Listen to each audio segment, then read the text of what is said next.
I know the rest of the night will be as devoted to work as love as I'm now resting in this expensive sentence, and in the end I'll spend it fast, writing to you anyway, addressing you and a solution or night beginning like a letter, just a few words more freely, seeing everything more clearly than the rest of life and love tends to be, like windows facing mostly south, but surrounding us, and thinking of you.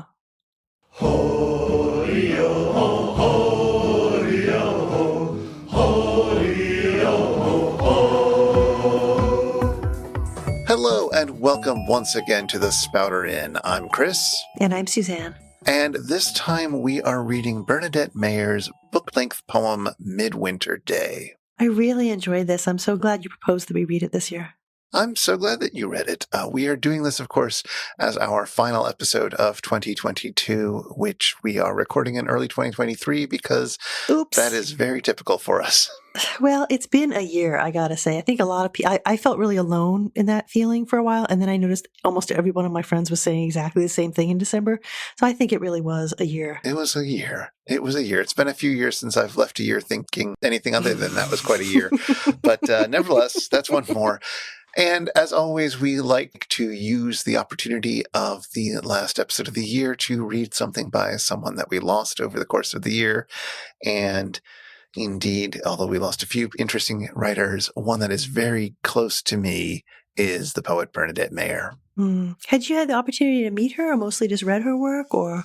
I had met her. In fact, I think I've mentioned meeting her before because I took a workshop with her many years ago in the late 90s. And at that workshop, she would bring in guest speakers sometimes. And one of those guest speakers was Samuel Delany. So I think in our episode on Times Square Red, Times Square Blue, I mentioned that I had met him at one of her workshops. Oh, right. I didn't put it together. That's cool. Had you read a lot of her work already by that time, or did you just get introduced to it then? I had read a bit of it.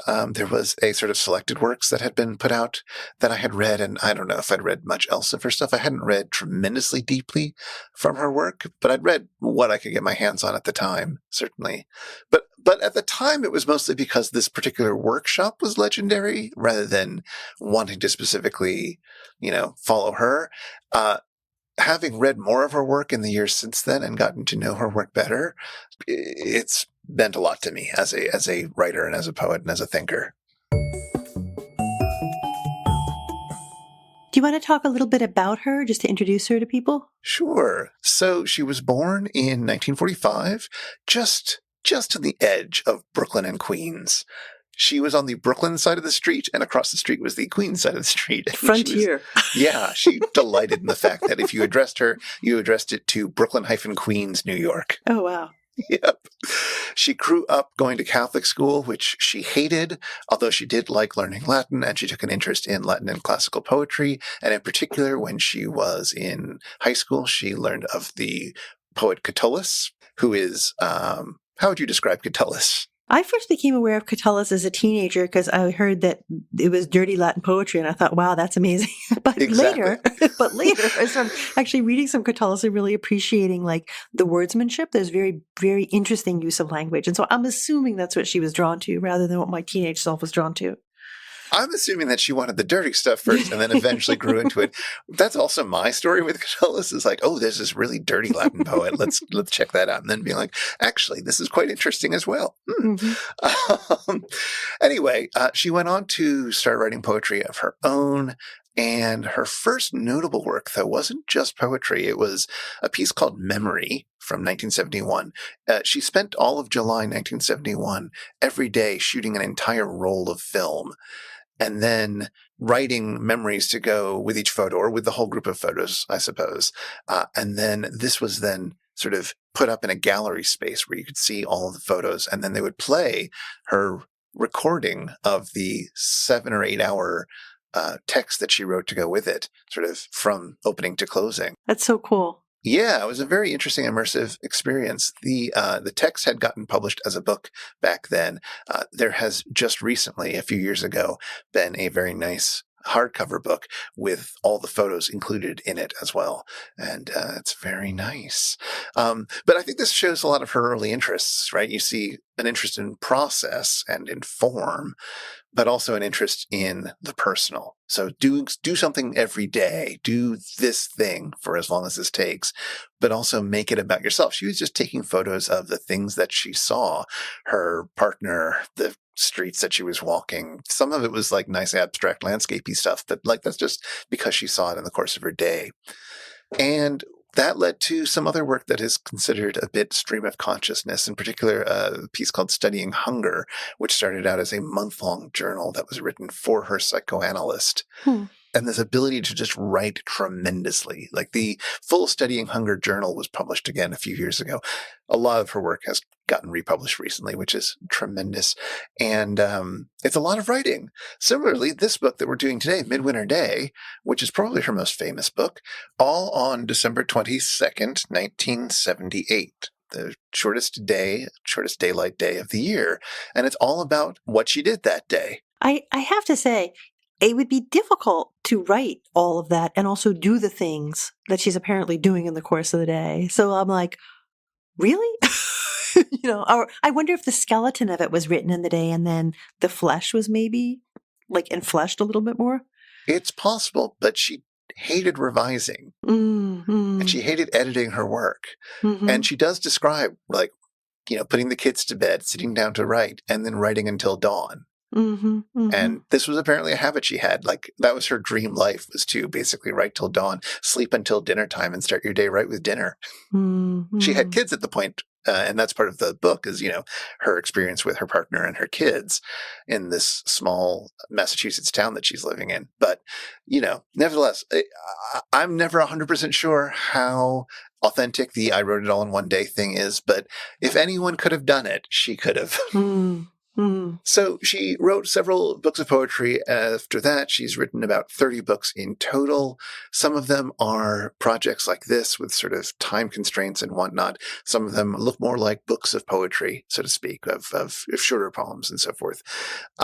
She's also done some publishing in the late 60s. She edited a journal called 0 to 9 with the poet and artist Vito Acconci, and that published conceptual works by artists and poets, including Sol LeWitt, Emmett Williams, Yvonne Rainer, Adrian Piper, etc. Just a really interesting, very small journal that, again, got a really nice reprint a couple years ago. And it's really fascinating to look at some of that work as well, if you're interested in that kind of experimental writing, as I am. She also started a publishing house called United Artists, which is an interesting title to pick for it, with her partner Louis Warsh, who is her partner in this book as well. And she was part of that until 1983. And I guess I should also just shout out a few of her other books that are particularly notable. In addition to Memory, Studying Hunger, Midwinter Day, she also wrote a book of sonnets that are particularly beloved. That came out in 1989. And I don't have a copy of it because it was very hard to get. It sold out almost immediately, and they reprinted it, and I didn't grab it in time.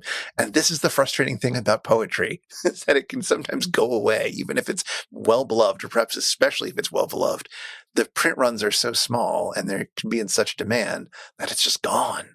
Oh, I know. She also has a delightfully named book that, or maybe more of a chap book even, because it's fairly short, but it's called The Helens of Troy, New York, which she went and documented and wrote about, and I think took photos of all the various women named Helen in Troy, New York. It's so great. It's delightful. She says that the Helens of Troy, when asked to do this, put up with her. And her most recent book was called Milkwood Smithereens, and it came out just in 2022. Oh, wow. Have you read that one? I haven't. I only found out it existed because I was looking up her books, and I need to get myself a copy of it before it goes out of print, and it becomes very hard to find. Yeah. No, it's neat that we're coming at it from these two very different perspectives where, like, it's not just that you're very familiar with a lot of her writing, but her work has been with you over a long period of time from a fairly early point in your life. And then for me, it was entirely new. I think I had heard of her, but like just in passing. And so it was really neat to encounter this and also to kind of, how can I put it? Approaching it in this fresh way. The way I tend to come at books a lot of times, as you probably know, is I'll tend to sort of ask myself questions like, how many parts is it in? What's the shape of it? What's the form of it? Like, that's just tends to be how I see things when I read them. And then what aspects of the language have captured my ear, right? And so you could imagine that both along the form line and along the ear line, right? Her work just really kind of pushed a lot of my buttons. So it's, as you mentioned, it's all one poem, but it's a book length poem. I don't know how long it is exactly, but it's reasonably long. 118 pages, I think, in this edition. And it's divided into 6 parts. And you can sort of get a sense of where we're tracking in time as we go through the different 6 parts. It begins with an early time of day. It's early morning, the time of waking up. We pass through dreams and her reflecting on the dream she's had, sort of where, you're dreaming and you half wake up and then you go back into the dream and then you finally wake up. So that's the first part. The second part, activities are beginning. It's morning. You see her making breakfast, getting dressed. And as you mentioned, there are the children and she has a partner too. So allusions to that daily lived life become a little more present in the second part. Part 3, it's middle of the day. She's out and about. She's doing things. She's going to the library, visiting a bookstore, active in the world again. Part 4, it's now early evening. She's home again. She's making dinner and she's reading stories with the kids. And I found it really interesting how in terms of, as we move from part to part, the form of the writing shifts. And I'm sure we'll talk about this. It's verse sometimes, it's prose sometimes. And in this part 4, story is a really big part of it. Like not just prose, but story. And that'll be a fun thing to talk about. All within the poem, right? And then part 5, it's now evening. It's a little bit of time has gone by. She's getting the kids sort of wound down, dancing with them, putting them to bed. And then she's on her own again, settling back into thinking and reflecting and into that mental space a little bit like where we began. And finally, in the 6th part, now it's night. She has a little nap. And again, the dream presence happens again. And that I think is really important. We might end up talking about the function of dreams in this work. And she's also kind of reflecting on both the present world she lives in and the past. So she sort of moves between these different times, especially in these quiet, private spaces in the poem. And she's staying up, writing, thinking, and she's in that sort of very private space. And as we get to the end of part 6, I think it's really neat how that arc of time that moves through the different 6 parts, it's all one day, but it's also a much bigger kind of turn of time because it's the shortest day of the year, right? It's Midwinter day. So there's something really neat going on in terms of the sort of the microcosm of the day and the macrocosm of big time. So that's the shape of it, which I was really turned on by, as you can see.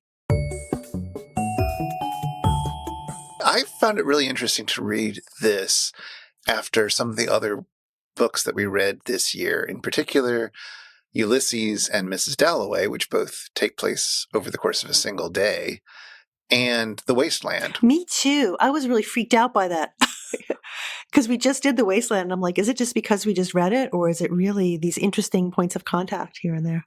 I mean, I guess it's because I got so head up during the Wasteland discussion and rereading that and thinking about what frustrates me about the Wasteland and how it's received and understood, and maybe how the things that I find frustrating about it are sort of accepted as features of it, which fair enough. If that's what you're into, I'm not trying to stop you from that. But the way, for example, that allusion works in The Wasteland, where you are expected to catch the references and know it. Oh, yeah. You're supposed to know all that stuff. Yeah. And if you don't know it, too bad. Yeah, too bad. You're lost. You're not going to be able to make any sense of it. It's not going to do anything to help you with that. Whereas in Midwinter Day, if you don't know the references, oh, yeah, it's fine. It's fine. Like, they're there for you. They're going to enrich the text if you recognize them. But either she'll explain what she's talking about, or it won't really matter. And you can tell that from the first word of the book. Did you catch that? I assume you did. Oh, yeah. The very first word of the book is stately, with, in the edition that I've got here, a giant capital S. Yeah. Yeah. Which is exactly the same way that Ulysses starts, of course. And it's like, yeah, that's the exact word that you'd want to start your little tale about your day that you're trying to make into a thing. Mm-hmm. You start with the same, you start with a reminder. You start with pointing at somebody else's big, mythopoetic day. But this is not Ulysses, right? This isn't even Mrs. Dalloway. There is no plot in that sense. She's not suffering from the sorts of tremendous interpersonal dynamics that Bloom is suffering from. She's trying to get her kids breakfast and go to the library and return a few books and get some time to herself to write. Yeah. Yeah. It is really incredibly neat the way in which that opening, like you said, if we happen to know that background, it calls us out to Joyce's Ulysses and maybe also out in some ways to Woolf's Mrs. Dalloway, both of these novels, as we talked about, that take place in a single day, right? And so we just deeply, deeply go into that world, right? In this really incredibly textured language that I have to tell you, when I read the opening of this, that was not the first thing I noticed because I'm reading the first 15, 20 lines and I'm like, holy crap. It was like, wow, this is Chaucer's House of Fame. I mean, there's this section where she's just maybe 20 lines in. She's like, people say, what is it? I ask if I must tell all the rest for never since I was born and for no man or woman I've ever met. I'll swear to that. Have there been such dreams as I had today, the 22nd day of December, which as I can now remember, I'll tell you all about if I can. And then she goes on to talk about dreams and the meaning of dreams. And I'm like, I know this sounds crazy, right? But Chaucer writes these dream visions before he ever writes the Canterbury Tales, which is what he's most famous for. And in one of them, it has opening lines on dreams, right? And it starts out, I'll read it in Middle English and then I'll modernize it. He says, "Ne no man else me before met, I trow steadfastly, so wonderful a dream as ye, the 10th day no of December, the which as ye can no remember, I will you tell in every dale. No man ever before me dreamed, I swear, so wonderful a dream as I on the 10th day of December, which as best I can now remember it, I'll tell you every part of it." And so that sort of specificity of the day in December and telling you about dreams and the meaning of dreams, it's like for anybody who's read that piece by Chaucer, it pushes the button. And it is super obscure, but it's a kind of a neat way of meeting the reader wherever they are. Like if you haven't read Ulysses or Mrs. Dalloway or Chaucer's House of Fame, it doesn't matter. You're still going to get this richly textured opening that's about dreams and knowledge and experience and language. But if you do know it, you're going to be like, hey, wow. Hey, wow.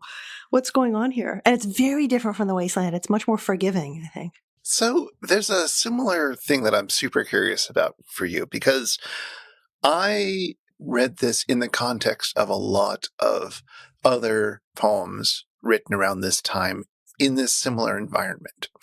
And so a lot of the names that she mentions of friends of hers are other poets whose work I know. Allen Ginsberg's Nursery School, Ken Kesey's Picnic. Yeah, so there's the big ones. But then she mentions Ted and Alice a few times over the course of it. And I know who Ted and Alice are. Ted is one of my favorite poets of all time. Oh, wow. But did you know who Ted and Alice were? No, I'm just like, these are friends, right? Yeah, exactly. There are a few here and there I pick up, but only the ones that are really famous, right? Exactly. And I don't feel like this is what I'm curious about because I get the sense that you don't need to know who they are, that if you know who Ted and Alice are, that it's, a big exciting thing of being like, oh, I know them. Haha, it's that person. I know who you're talking about. Wink, wink. They're also somebody I read. But if you don't, it just serves as yeah, this is a friend and that's fine. There's no secret that if you because I know Ted is like this, then I secretly understand this passage. There's nothing like that.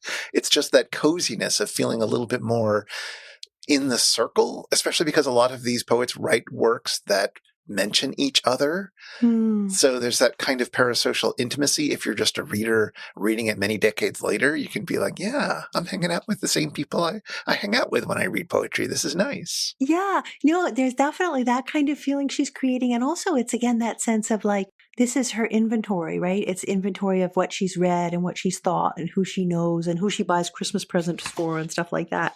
One of the really neat moments comes almost at the very end of the book. It's on page 117. It's right near the end of part 6, where she's talking about Christmas presents. She said, if I had some money today, I'd buy love surprises and present them to the people on my list. They are Louis, Ray, Harry, Sophia, and Marie, all the Warshes, Rosemary Mayer. And then she goes on, there's all these names, and some of them are names that are recognizable to me. I bet a lot more of them are names recognizable to you. Ted and Anselm and Edmund Berrigan. It just goes on, right? And so it's again that it's her shopping list for people she loves, right? So it's one of many lists in this book that are highly specific and highly personal to her, but it's a world she's inviting us into. Exactly. I'm glad that wasn't alienating. No, I thought it was my charming. point. Well, and also lists. You know how I feel about lists. Well, I do know how you feel about lists, as I feel about lists. Lists are just candy.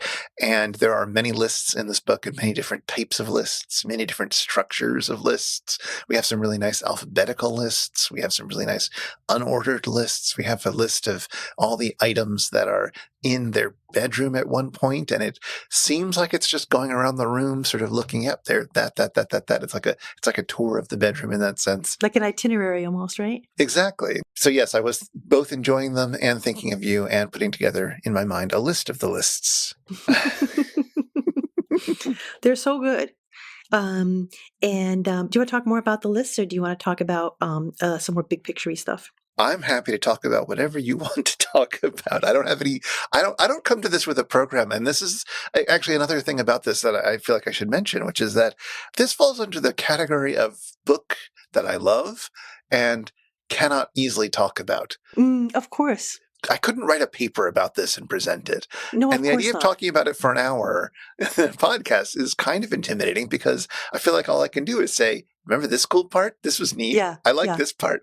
And that's fun up to a point, but it doesn't feel like usually we try to sort of use the text to make bigger points. And here I'm not feeling as confident that I can do that. And that doesn't take away from my love of the work or how much I want everyone else to read it. It's because you love it. It's because you love it. I'm the same with things that I feel really strongly about. It's very difficult to kind of take them apart and anatomize them because, you love them. You don't want to do that with them, right? Exactly. So I'm curious just to hear things that you found striking about it that I can react to. Well, we were talking about big picture-y kind of stuff, like, the 6 parts and the way in which we move through a day, which is kind of a microcosm of time. And then there's this big sweep of time. And the way she signals this big sweep of time is, with the very title of the poem, Midwinter Day, and the day that this is all taking place on being a particular day, but also the shortest day of the year. And any reader who knows, I don't know, do you know this one poem by John Donne, A Nocturnal upon St. Lucy's Day being the shortest day of the year? I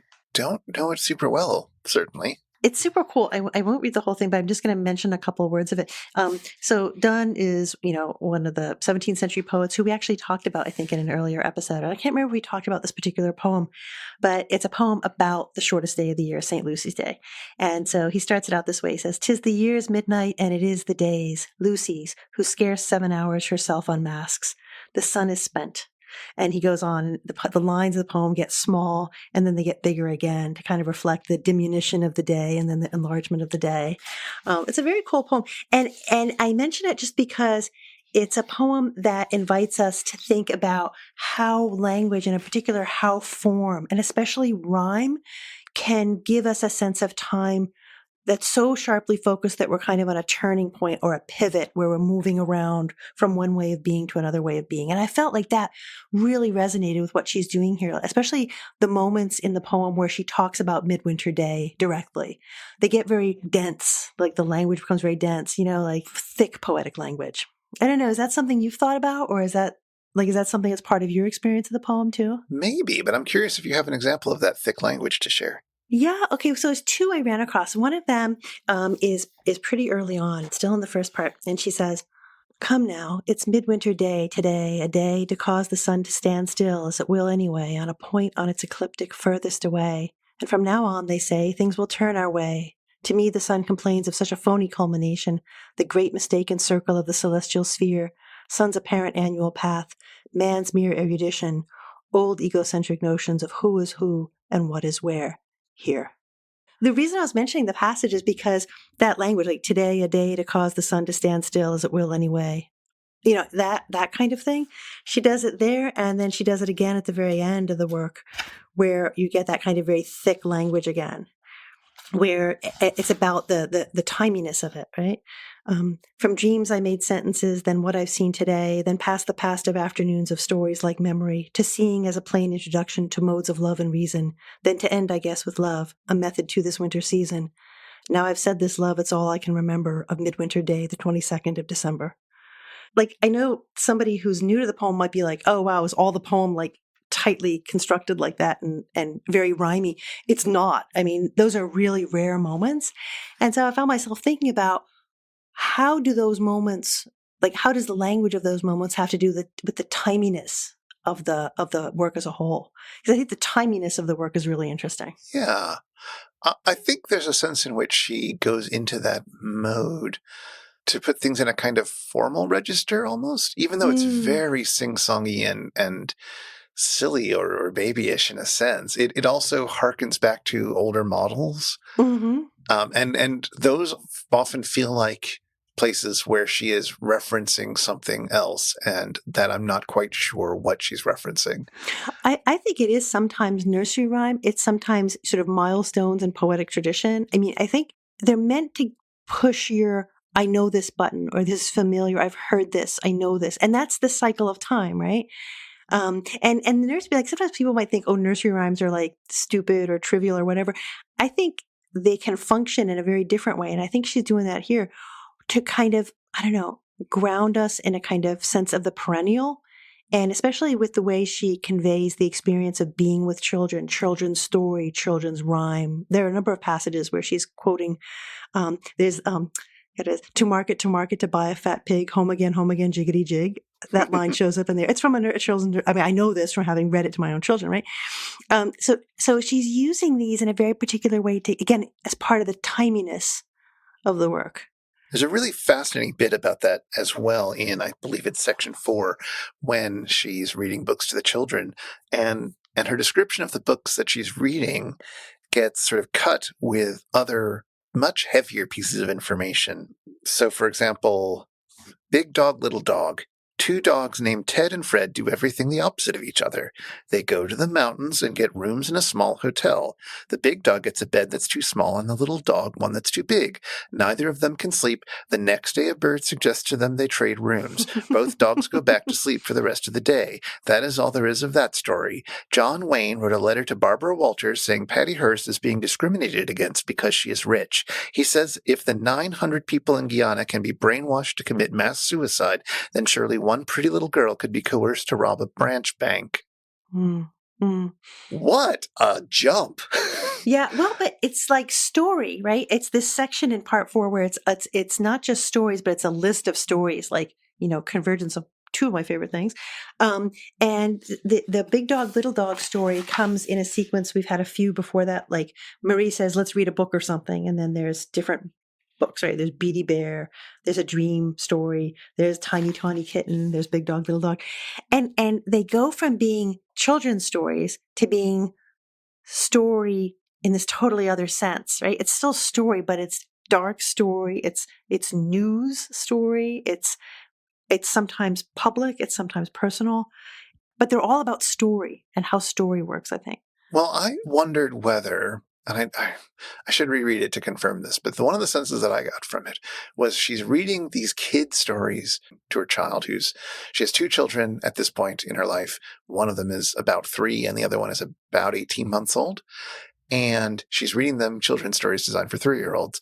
And she intercuts it with very adult stories. Not adult in the sexy sense, but adult in the sense of the Patty Hearst story, where it's like, this is not appropriate for children.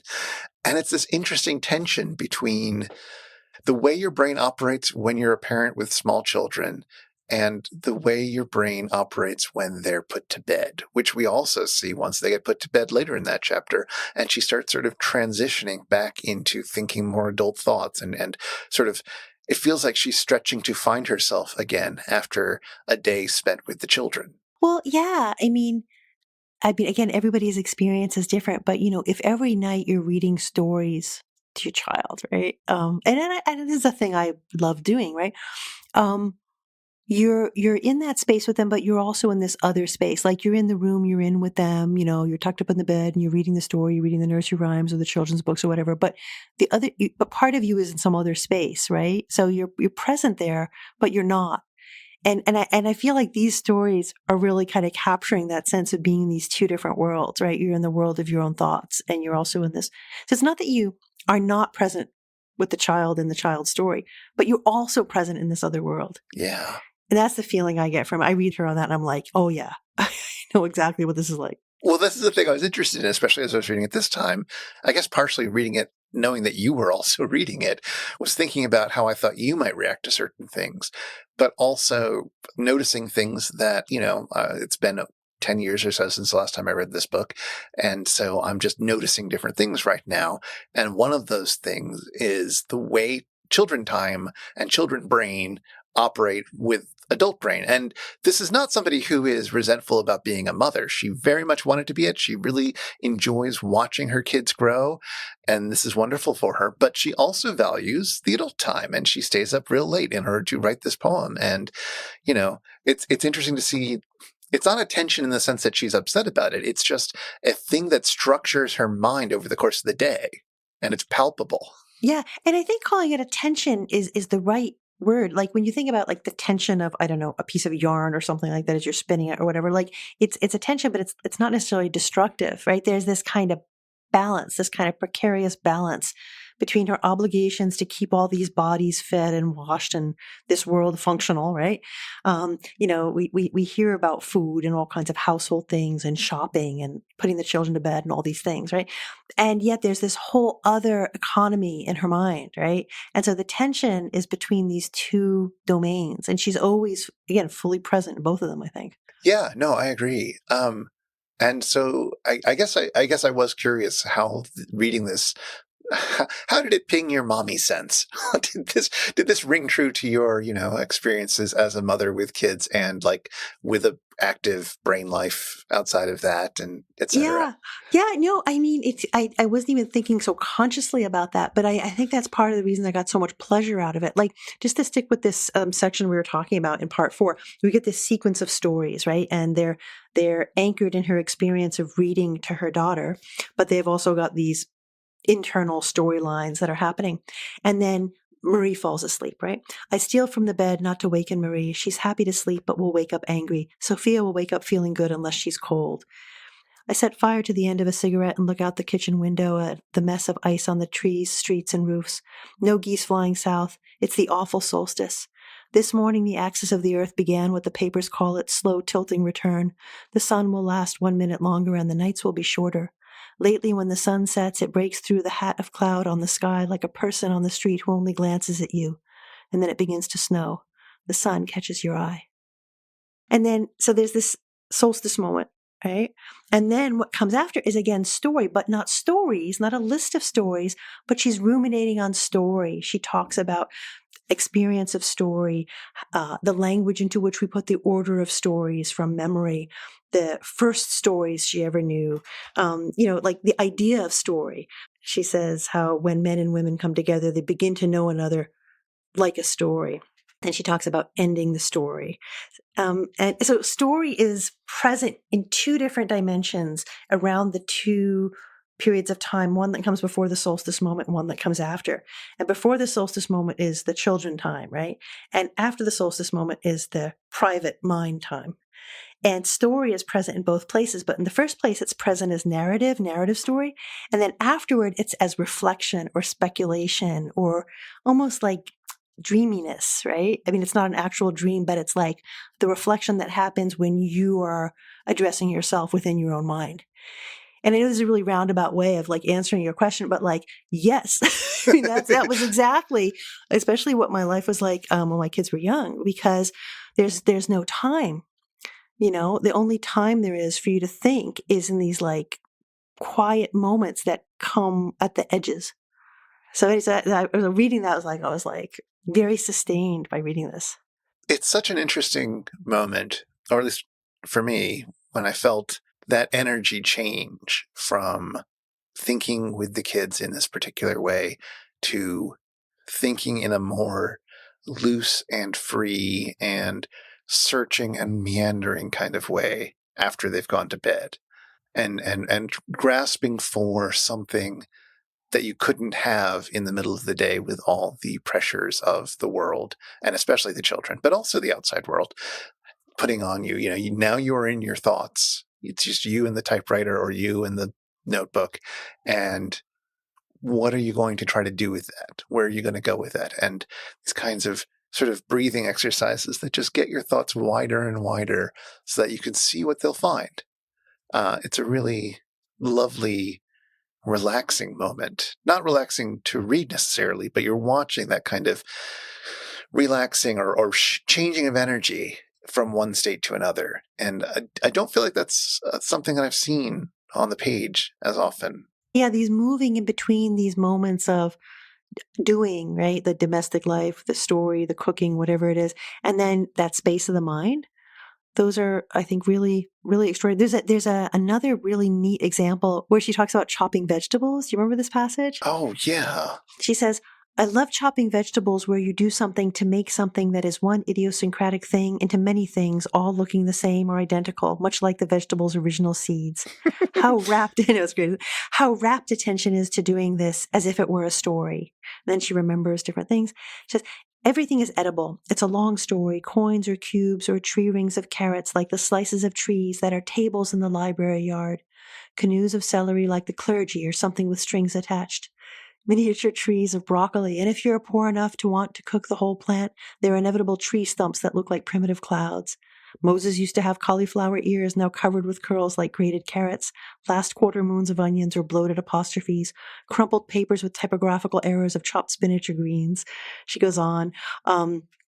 Arbitrary split moons of the half peas, the camera lenses of the lentils, homogenized script of the mass rice, foreplay with the nice knife at butter. My mother used to have a pressure cooker, but she made it clear she was afraid it would explode any minute. When she cooked carrots in it, she had a habit of saying, it's too bad. They taste earthy. We're only having spaghetti. So, like, we move from, it's like she's chopping, right? Mindless task, cooking dinner, right? But it's got to be done. Somebody's got to do it, right? But there's this world of fecund creation, right? That's just coming out of it, just like pouring out of it. The homogenized script of the mass rice. I just thought that was so cool. Like they're like little characters, the grains of rice, right? And we're having spaghetti. I mean, so I thought that might be a kind of a moment that might also, like, I don't know if it spoke to you or not, but I thought, God, that's an incredible example of how the mind does stuff when it's in a corner. That is great, and I am glad you pointed it out. There were things I noticed about that passage, but you got a much more excellent read on it than I did. I mostly got hooked on that very beginning section. The idea that chopping vegetables is taking something that at one point looked similar to all of its brethren as a seed, then became something idiosyncratic, no two carrots look alike, and then is chopped up into a homogeneous mass of diced carrots, is such a weird ancient philosophy way of looking at something. Cyclical. I mean, I think it's, again, cyclical time, right? It's a seed. It becomes this differentiated individuality, and then it becomes, cubes in dinner, right? Yeah, although, I mean, it's fascinating to me because I could think of that and say, well, but the seeds are all different as well, and the cubes are not perfectly similar. Like, it's a very specific perspective to have, to see only one part of that as a distinct thing. But I totally get where you're coming from. It's like a conceit, right? I mean, that's another, because it's not that she ever quotes John Donne in this book, ever, right? In this poem ever. But at the same time, like, I'm sure she's read it. I'm sure she's read it, right? Because that way of thinking, the way of thinking about time and using verse to represent time in a particular kind of way. And this idea of like the basically it's the metaphysical conceit. I mean, that's what she's got going there. Well, so I also want to read another section, which I think ties upon some of these ideas as well. And it's my favorite passage in the book. It takes place in chapter 3. They've gone to the library. They've picked out their books, and they're about ready to leave. We borrow Pepys' diaries and Drinkwater's book on Pepys, Bit Between My Teeth by Edmund Wilson, Alone, The Little Lamb, and Curious George. Nice family collection of books. And then we get just line break, and then Tantara! It's a sound echoic of the trumpet's blast. Maria Callas is having a tantrum in the library. She won't surrender her books. She won't put on her coat. It's a violent, willful outburst of rage and annoyance, like not having a room of one's own or the love of another. It's a fit of bad temper caused by the extremes of temperature. Nothing is mixed properly in her. She is excessive, rude, full of drama, intense fits of pitched proportion, freaking out. She is hard and soft at once, hot and suddenly cool, mad. She needs water. She needs kneading. She is not at all proportionate to the energy expended. How resilient is she? Her frame of mind is readily angered and enraged. She has a temper. It's a bad temper. She's really mad. Her disposition is bad. Her humor is excitable, volatile. Her temperament is choleric. Hence, she indulges excessively in this fantastic outburst of kicking and resisting, into which the pitch of the tones of her loudest screams is like an electrically driven car to the consistent sun's hottest spots. She is fiery and dark. Nothing tempers it. It's her nature. She is bored. She's magnetic. Her elbows won't bend into the sleeves of the dumb coat. She has the strength of 1,000 women and men. Opposites, the vein in her neck bulge with rage, rapid and combust. She is exhausted, forced into the coat because of the cold. She begs kisses and loves collaboration with some remorse. The best thing is to take her away fast. Make the change. She looks a mess from her bout with what's intense and what's not. She flies into a charming contrariness which totally belies that for her down was up and water milk, breath unallowed, and language the false start to love it is. How unknown it is, leaping and flying into the cold. We breathe. That is such a great passage. It's so great because it's funny and dramatic and tender. And it's exactly like when you're this like child who's going bananas and it's like you can only deal with it by like seeing it as this epic catastrophe. And yet it's incredibly tender. For her down was up and water milk. And it's about rage. It's about her rage. It's the Iliad all over It's like, again. I was saying, it's Achilles. I was just going to say it's totally Achilles. But we've also got, questions of proportionality, right? We've got. But it's a 3-year-old Achilles. It's a 3-year-old Achilles who isn't going to mean anyone any harm and isn't causing the downfall of a great city, but is still nonetheless bursting with an intense rage, the rage of 1,000 women and men. Mm-hmm, mm-hmm, mm-hmm. It's so lovely. And she ties it into so many interesting other texts and ideas. The idea of the humors of being in good proportion and so forth. The idea of just what anger is and so forth.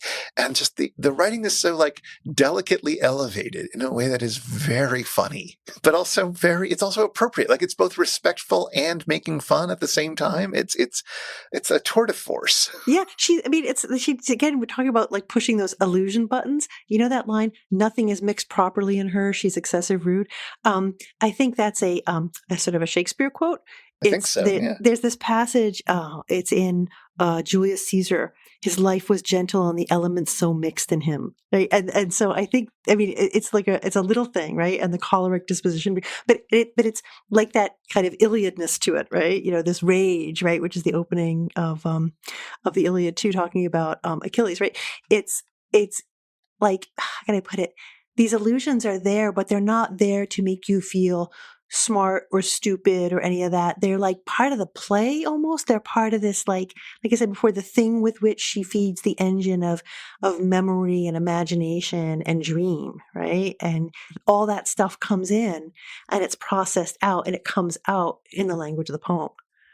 Like experience, but also all this bookiness. Yeah.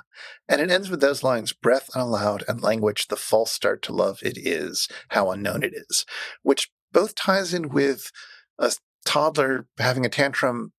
It often feels like because they don't have the words to express themselves, so they just have inchoate rage. Mm-hmm, but also, as she explains later on as well, the point of the book is to sort of poke at love, like what is love, so to speak. You quoted this earlier, but it's from the very last lines of the poem. To seeing as a plain introduction to modes of love and reason, then to end, I guess, with love, a method to this winter season. Now I've said this love, it's all I can remember of midwinter day, etc. Like this has been an attempt to express, I don't know, I don't want to be too totalizing, but in a sense, it's been an attempt to express love and to try to get it all the love that she feels on this one day into a book. And that's not going to work. And she knows that, but, it's worth trying. So Bernadette Mayer has written a lot of work and a lot of different kinds of work. And I sent you a few links to look at some of her other shorter poems. And I wondered if there was anything you found there that you were particularly excited by. Oh, I was so drawn in by this and thinking about the shape of the thing as a whole that I really liked getting my toes wet. And I am super excited about getting a chance to look at her early book, Memory, because I'm super interested in the ways in which images, especially photographs and text, work together. Like I remember us talking about that when we were reading Sebald's Rings of Saturn and when we were reading Samuel Delaney's Times Square Red, Times Square Blue.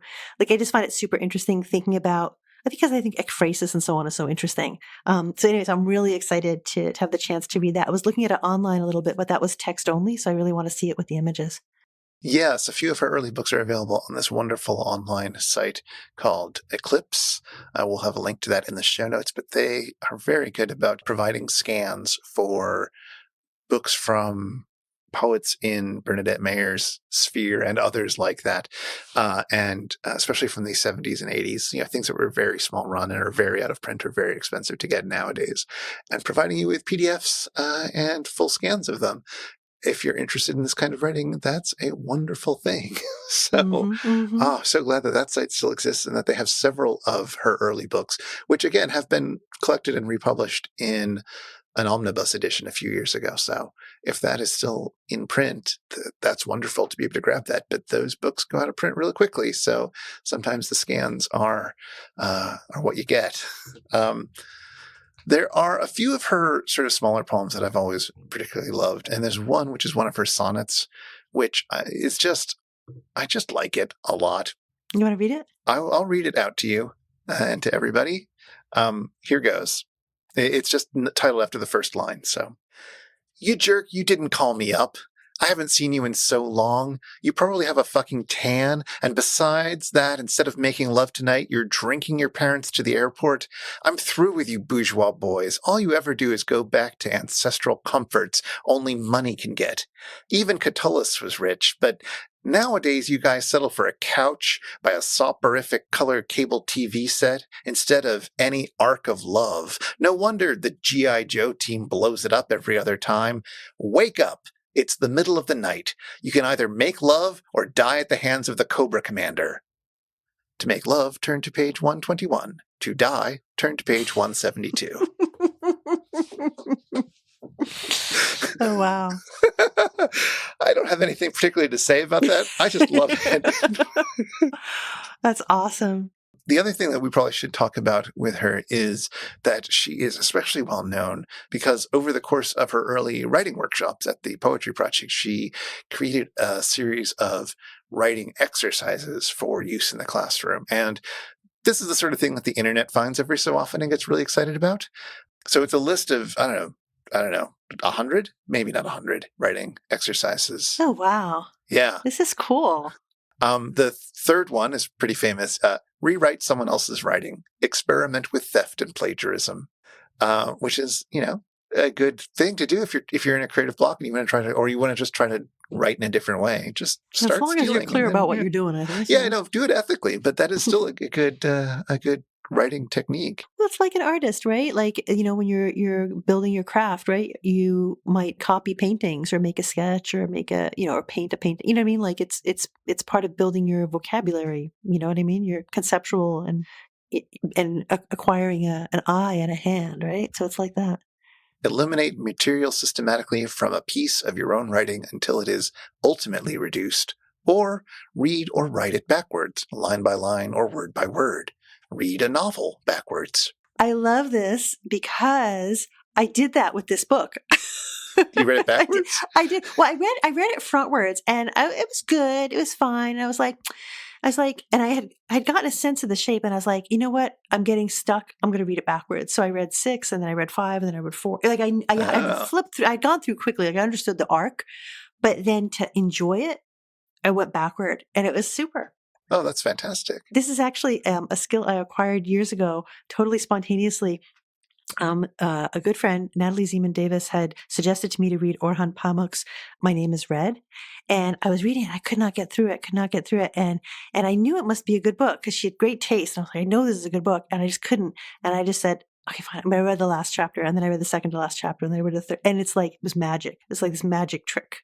So I'm so happy that Bernadette Mayer also is like totally subscribing to this wonderful trick. Yeah, I think you may have told that story before on the podcast, but it was a while ago. That's fine. We're allowed to repeat ourselves. And I'm sure I also repeated the book that I did that on, and that sort of stands out in my memory, which is Which one was it? I was a teenager or early 20s person reading Naked Lunch by William S. Burroughs. That's and right. I just remember. read it in random order. And having gone through and tried to read it from front to end, I don't think it made a difference. So liberating. I think I didn't do this until well into adulthood, and I'm like, I wish I had discovered you could do this before. It's so good. Attempt writing in a state of mind that seems least congenial.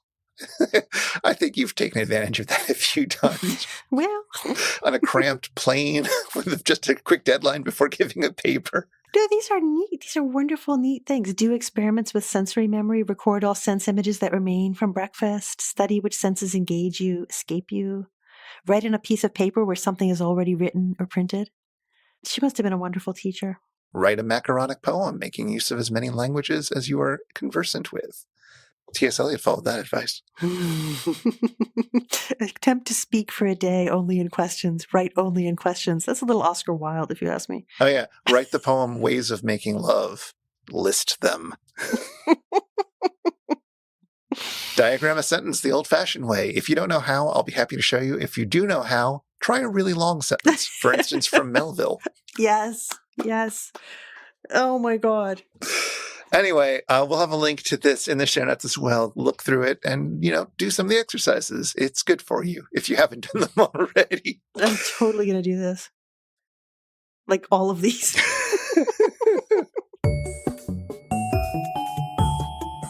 Well, I'm so glad that you enjoyed the book. And I'm so glad you didn't have to read it from cover to cover if that's what helped you enjoy it. No, I read all of it. It's just I read it in the other order and it was awesome. That's fine.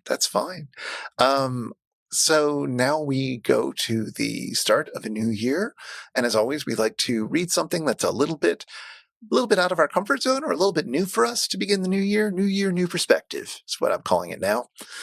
And you've selected this year's new perspective. And what have you chosen for us? It's a short novel by Sadegh Hidayat called The Blind Owl, and it was written in the 1930s. And I thought it would be a really interesting piece to read, thinking about Iranian literature, and especially continue to think about modernism and the way in which that's played out. We've thought about this in terms of English literary history, like we're thinking about Joyce's Ulysses or Woolf's Mrs. Dalloway or so on. Thinking about that in a sort of international frame and thinking about the points of connection between the 30s and the 21st century, I feel like that might be a really interesting, might give us something we haven't thought about and talked about before. Also, it's very creepy, which I think would be really neat. And I've been wanting to read like Poe and other kinds of like creepy stuff for a long time. So this might be a neat way to open the door to that. Not a creepy book. A little bit. All right. A little bit. Like not in a bad way. I'm going to have nightmares. No. I'll be okay, I swear. Okay. Well, I'm looking forward to that. And I'm looking forward to another year of reading fun books. Me too. So listeners, if you would like to get in touch with us, you can email us at spouter@megaphonic.fm, or we're on Twitter @thespouter. We'd love to hear from you.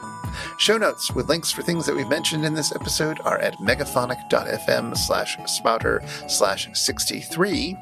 And the Spouter-Inn is one of the fancy little podcasts over at Megaphonic FM. So until next time, see you again at the Spouter-Inn.